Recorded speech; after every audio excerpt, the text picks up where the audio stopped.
बच्चों, आज के इस संस्कृत के वीडियो में सभी का स्वागत है। और आज हम लोग कक्षा 8 की रुचिरा तृतीय भागा का 5वां पाठ का शेष प्रश्न पूरा करेंगे, जिसमें हम लोगों ने सभी प्रश्नों को कर लिया था। केवल एक प्रश्न शेष था, 7वां प्रश्न पेज नंबर 32 पर। और इसमें दिया हुआ था कि उदाहरण के अनुसार रिक्त स्थान भरो। तो आज हम लोग इस वीडियो में इस प्रश्न को पूरा करेंगे और इसके बाद हम लोग अगला पाठ शुरू करेंगे, पाठ 6 गृहम शून्यम सुताम विना। तो बहुत ही सुंदर पाठ है और आधुनिक विषय पर आधारित है। तो अभी हम लोग पहले इस प्रश्न को पूरा करेंगे, उसके बाद पाठ 6 हम लोग षष्ठः पाठ शुरू करेंगे। तो शुरू करते हैं हम लोग प्रश्न 7। और प्रश्न 7 में हम लोग देखेंगे कि क्या लिखा है इसमें अ और आ, ये दो प्रश्न दिए हुए हैं। दो जो है प्रश्न है और दोनों अलग अलग प्रश्न हैं। अ में लिखा हुआ है कि उदाहरणानुसारम रिक्त स्थानानि पूर्यत, उदाहरण के अनुसार रिक्त स्थान पूरा करें।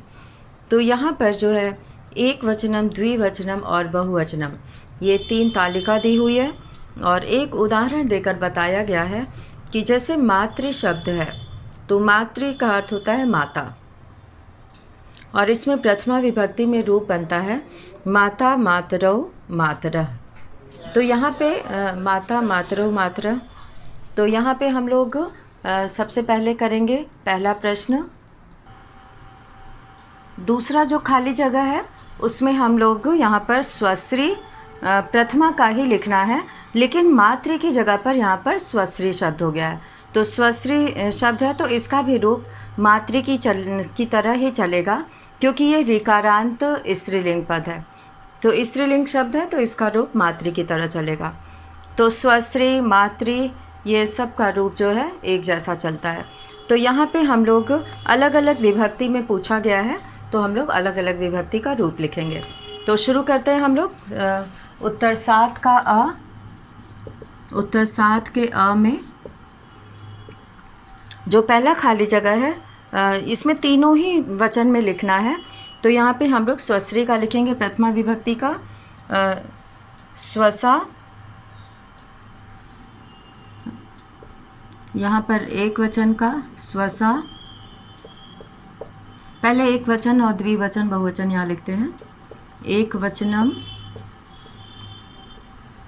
द्विवचनम और बहुवचनम। अब यहाँ पे हम लोग स्वश्री का लिखेंगे। तो स्वश्री का हम लोग यहाँ पर लिखेंगे प्रथमा में स्वसा, स्वसारो, स्वसारो,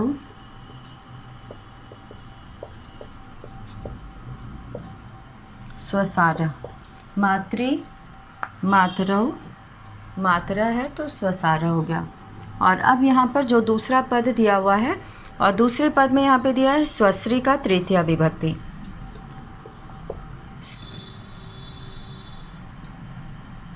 स्वश्री और तृतीया विभक्ति यहाँ मातृ का दिया हुआ है, उसी के आधार पर हमें यहाँ पे तृतीया विभक्ति का लिखना है। तो स्वस्रा स्वश्रीभ्याम, स्वस्रा स्वश्रीभ्याम, और फिर तृतीया विभक्ति में स्वश्री भी, स्वश्री भी। और फिर है यहाँ पर सप्तमी विभक्ति, यहाँ पे स्वश्री का दिया हुआ है, मातृ का लिखना है। तो यहाँ पे सप्तमी विभक्ति दिया है स्वश्री का, तो हम लोग उसी के आधार पर मातृ का लिखेंगे। तो मातृ का हो जाएगा सप्तमी विभक्ति में मातृ, मात्रोह, मातरि, मात्रोह। सप्तमी विभक्ति में मातृषु,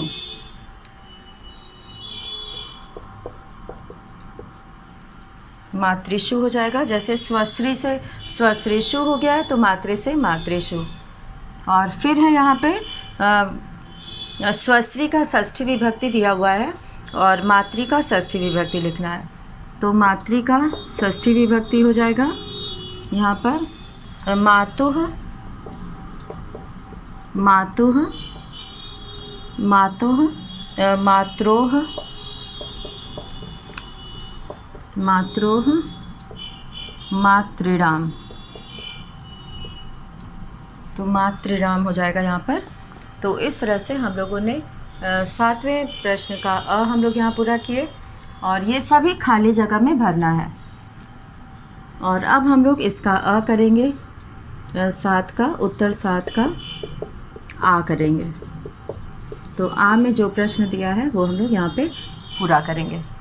तो में जो प्रश्न दिया है उसे हम लोग पहले पढ़ेंगे। इसमें दिया है कि धातुम प्रत्ययम च लिखत, धातु प्रत्ययम च लिखत, धातु और प्रत्यय लिखो।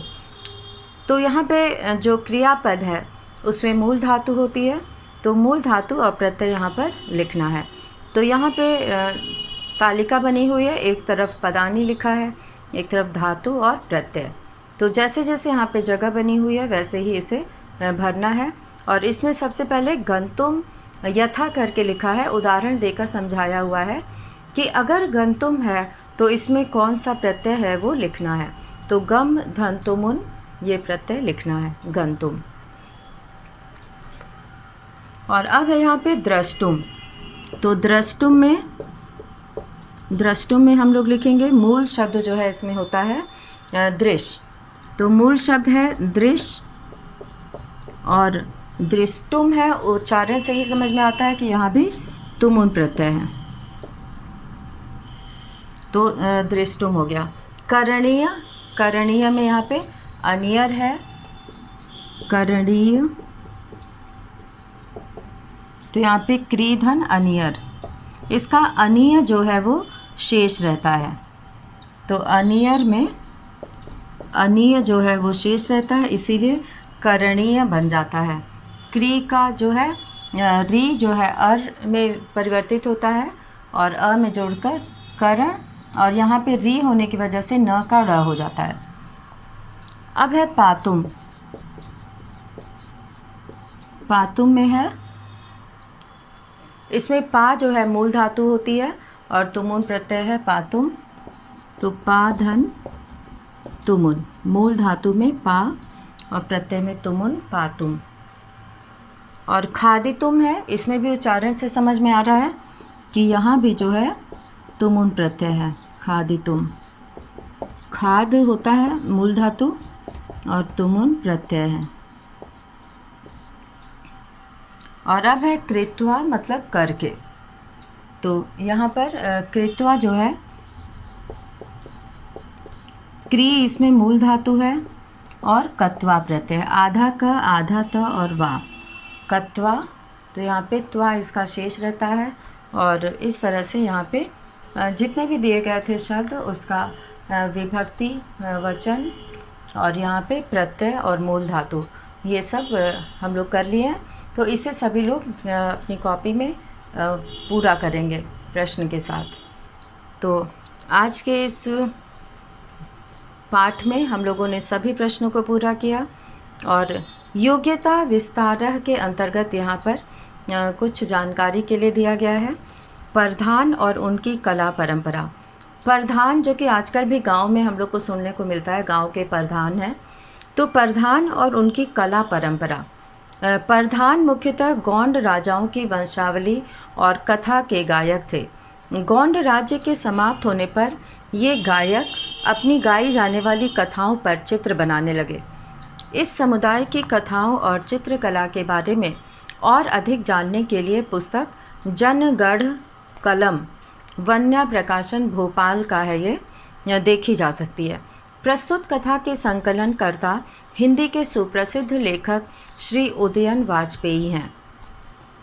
लोक कथाओं में जीवन की रंग बिरंगी तस्वीर मिलती है। दिलचस्प बात यह है कि लोक कथाएं किसी एक भाषा या इलाके तक सीमित नहीं रहती, उन्हें कहने वाले जगह जगह घूमते हैं, इसलिए रूप और वर्णन में हेरफेर के साथ दूसरी जगहों में भी मिल जाती हैं। क्षेत्र विशेष की संस्कृति की झलक उनको अनूठा बनाती है और स्थान और काल के अनुसार लोक कथाओं की नई नई व्याख्याएं होती रहती हैं। इस क्रम में उनमें परिवर्तन भी होता है।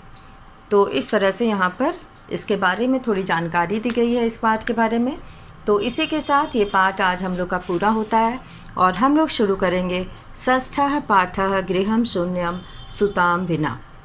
तो गृहं शून्यं सुतां विना ये है हम लोग का षष्ठः पाठः। तो इसमें हम लोग शुरू करेंगे पहले पाठ का नाम षष्ठः पाठः, और फिर ये संवाद के रूप में लिखा गया पाठ है और इसको जो है हम लोग संवाद की तरह पढ़ा जाएगा। तो षष्ठः पाठः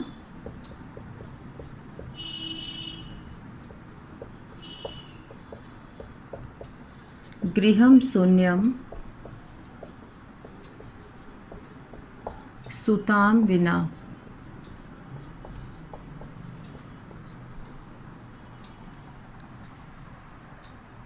यहाँ पर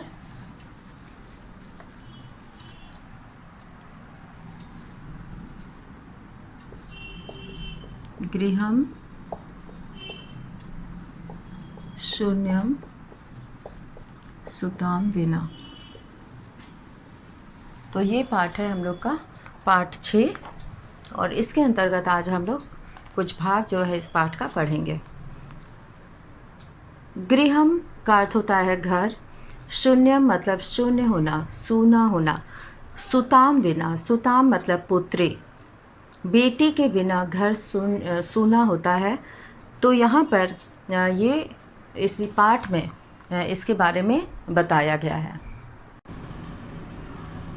पाठ का परिचय इस प्रकार है कि यह पाठ कन्याओं की हत्या पर रोक और उनकी शिक्षा सुनिश्चित करने के लिए जो है प्रेरणा हेतु निर्मित है।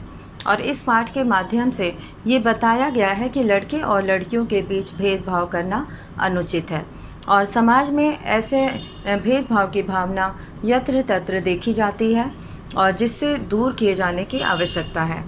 संवादात्मक शैली में लिखा गया ये पाठ सरल संस्कृत में प्रस्तुत किया गया है और यही कारण है कि ये हमें बहुत आसानी से समझ में आ जाता है। तो शुरू करते हैं हम लोग। ये षष्ठः पाठः गृहं शून्यं सुतां विना, बेटी के बिना घर सूना। यहाँ पर जो शुरुआत है, शालिनी ग्रीष्मावकाशे पितृगृहम् आगच्छति। शालिनी ग्रीष्मावकाशे, ग्रीष्मावकाश में, अवकाश कहते हैं छुट्टी को और ग्रीष्म कहते हैं गर्मी को। गर्मी की छुट्टी में पितृगृहम्, पितृगृहम् पिता के घर, पितृगृहम्,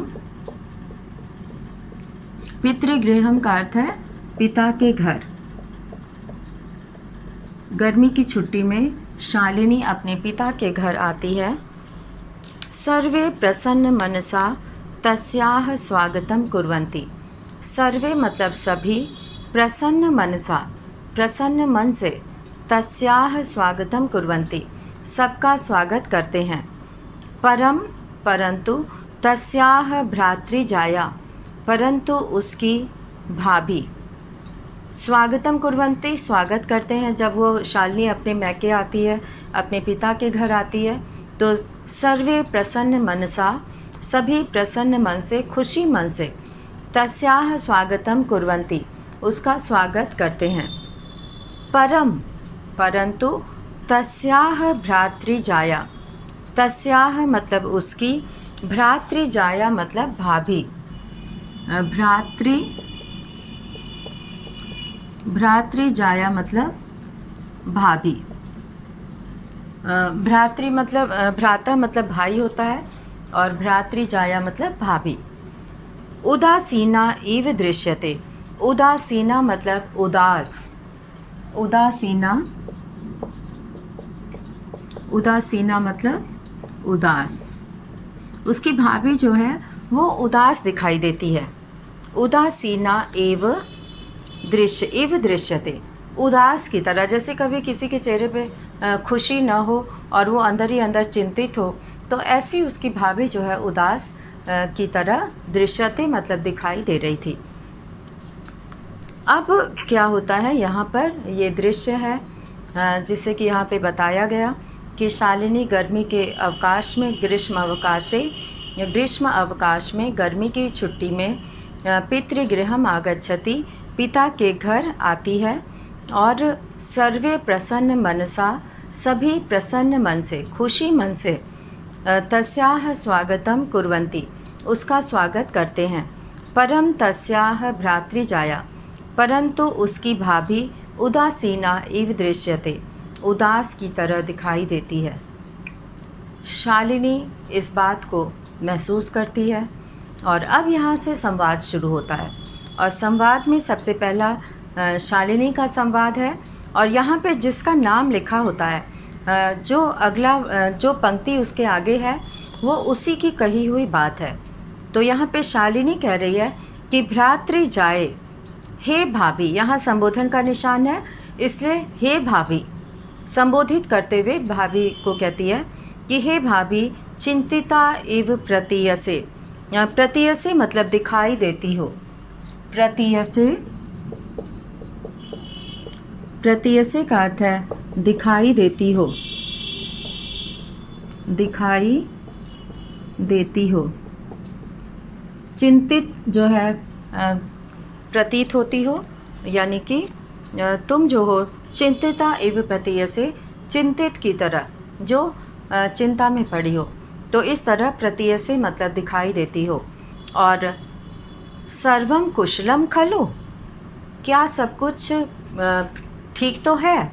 तो यहाँ पे वो पूछती है कि सर्वम मतलब सब, सर्वम मतलब सब, कुशलम खलु सब ठीक तो है, सब कुशल तो है। कुशलम मतलब कुशल यानी कि ठीक होना। तो क्या सब कुशल है? सर्वम कुशलम खलु, क्या सब कुशल है?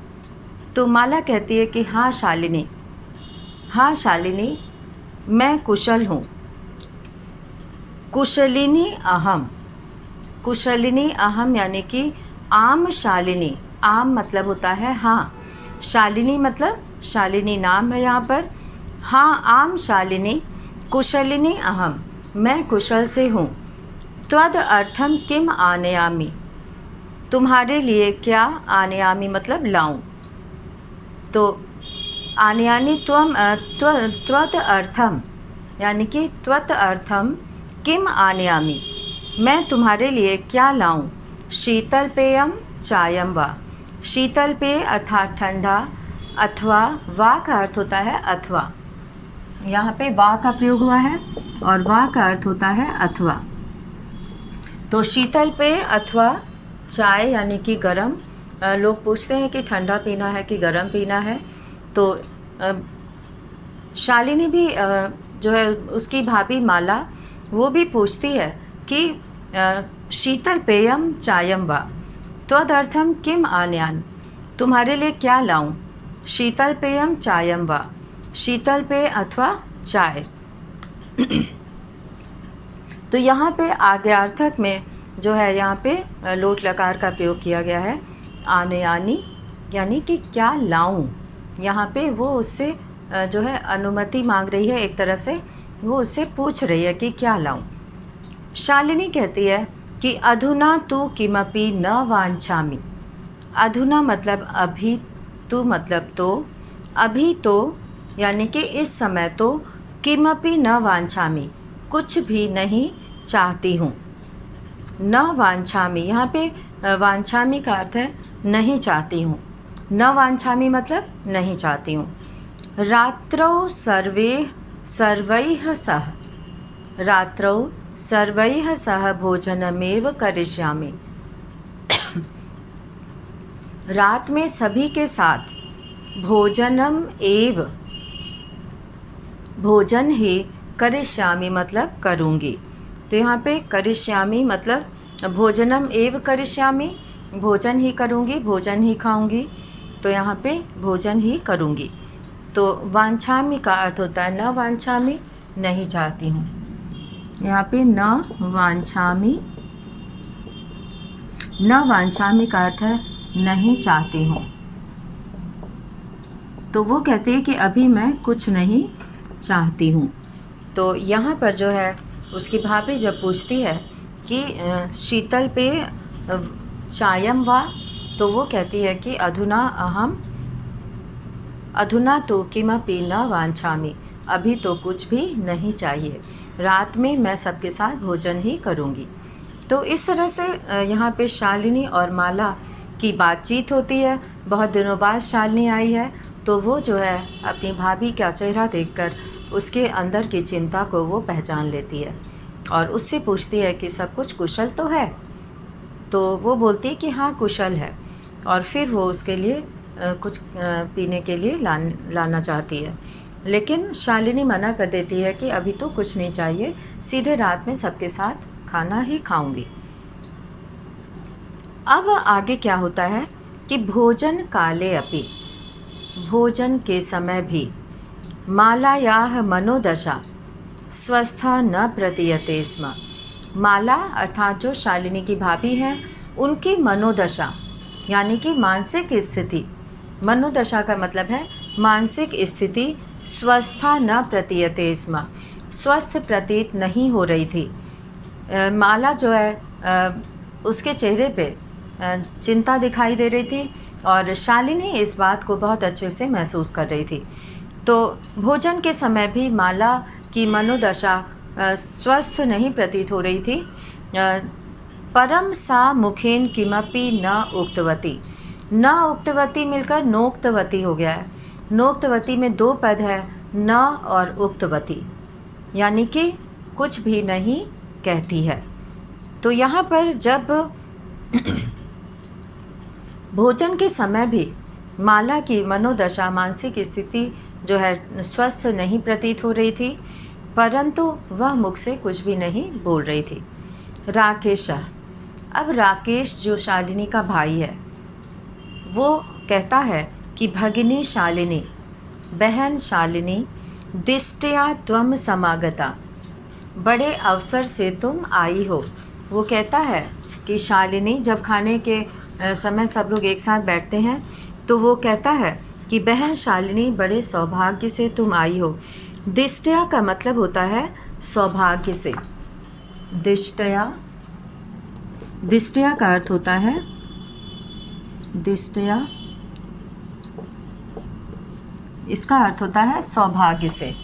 तो यहाँ पर जो है वो कहती है कि दिष्टया त्वम समागता, बड़े सौभाग्य से तुम आई हो।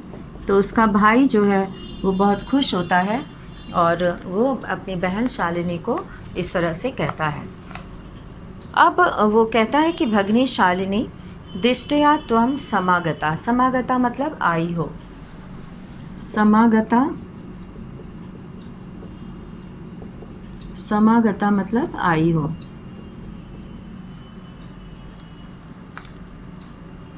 और वो कहता है कि अद्य मम कार्यालय, आज मेरे कार्यालय में अर्थात मेरे ऑफिस में एका महत्वपूर्ण गोष्ठी, एक महत्वपूर्ण गोष्ठी मतलब सभा, मीटिंग, सहसैव निश्चिता, सहसैव मतलब अचानक ही, निश्चिता मतलब निश्चित की गई है, अर्थात अचानक से ही एक मीटिंग रख दी गई है।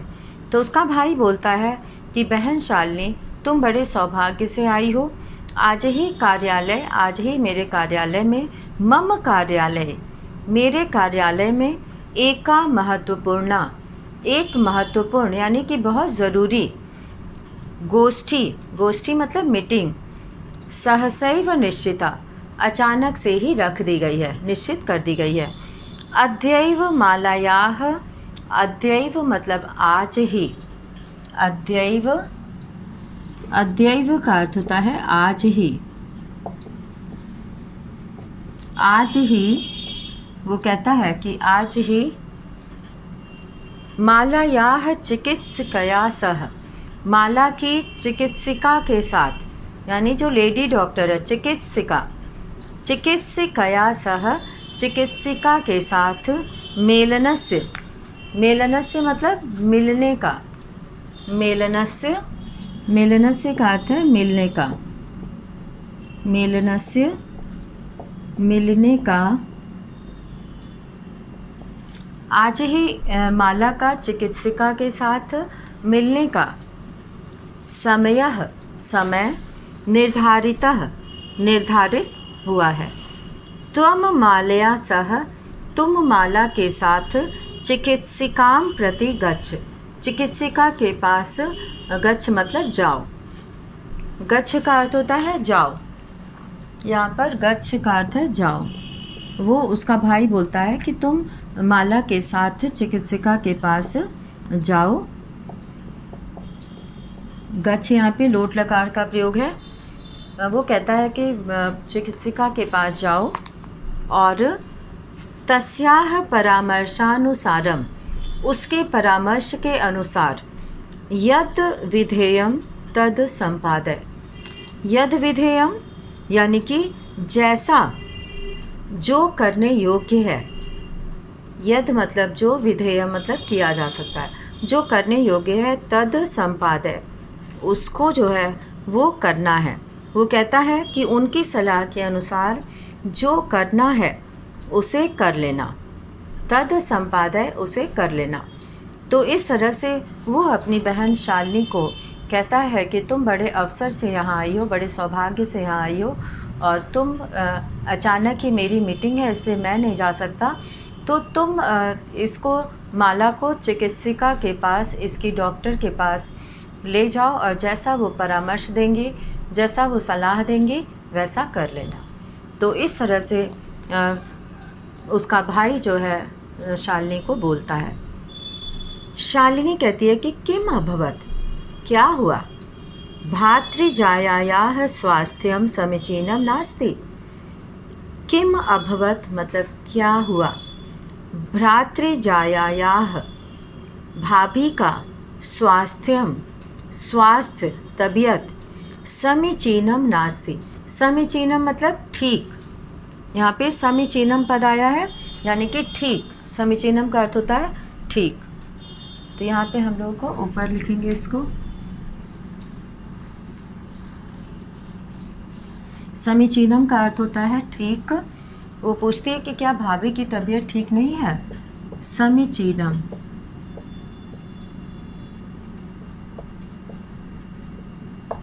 तो यहाँ पर वो कहती है कि और इसका अर्थ होता है ठीक।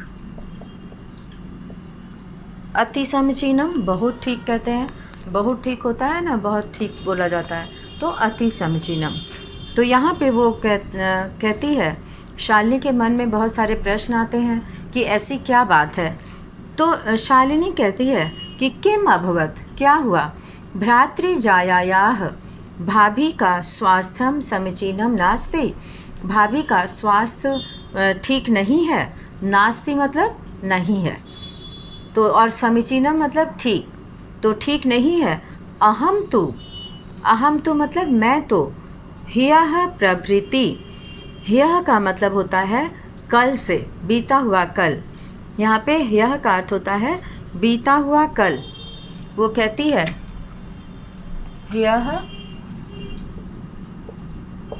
ह्यः का अर्थ होता है कल, बीता हुआ, यस्टरडे जिसको बोलते हैं इंग्लिश में। और कल का प्रयोग जो है टुमारो के लिए भी होता है और बीते हुए कल के लिए भी होता है। तो ये बीते हुए कल से मतलब है, इसको ह्यः बोलते हैं, और आज को अद्य बोलते हैं, और आने वाले कल को श्वः बोलते हैं।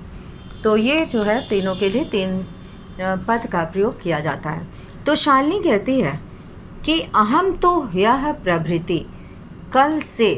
प्रभृति का प्रयोग जो है वो समय को निर्धारित करने के लिए किया जाता है। तो ह्यः प्रभृति मतलब कल से अब तक की बात है। तो कल से पश्यामि देख रही हूँ, सा स्वस्था न प्रतिभाति, वह स्वस्थ प्रतीत नहीं हो रही है। प्रतिभाति मतलब दिखाई दे रही है। प्रतिभाति, यहाँ पर प्रतिभाति मतलब दिखाई दे रही है। प्रतिभाति दिखाई दे रही है, और न प्रतिभाति मतलब नहीं दिखाई दे रही है। तो स्वस्थ नहीं दिखाई दे रही है। तो यहाँ पे जो है उसकी जो बहन शालिनी है वो इस बात को लेकर वो समझ जाती है कि इसकी भाभी की तबीयत जो है ठीक प्रतीत नहीं हो रही है। तो आज के इस वीडियो में हम लोग यहीं तक पढ़ेंगे और इसके शेष भाग को हम लोग अगले वीडियो में पूरा करेंगे।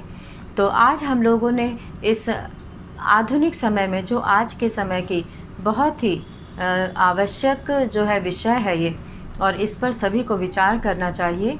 तो ये पाठ जो है इसी विषय पर आधारित है, बेटियों के महत्व को और उनको जो है सम्मान देने को, उनको शिक्षा देने के लिए, उनकी सुरक्षा करने के लिए। तो आज हम लोग इस पाठ से इतना ही पढ़ेंगे।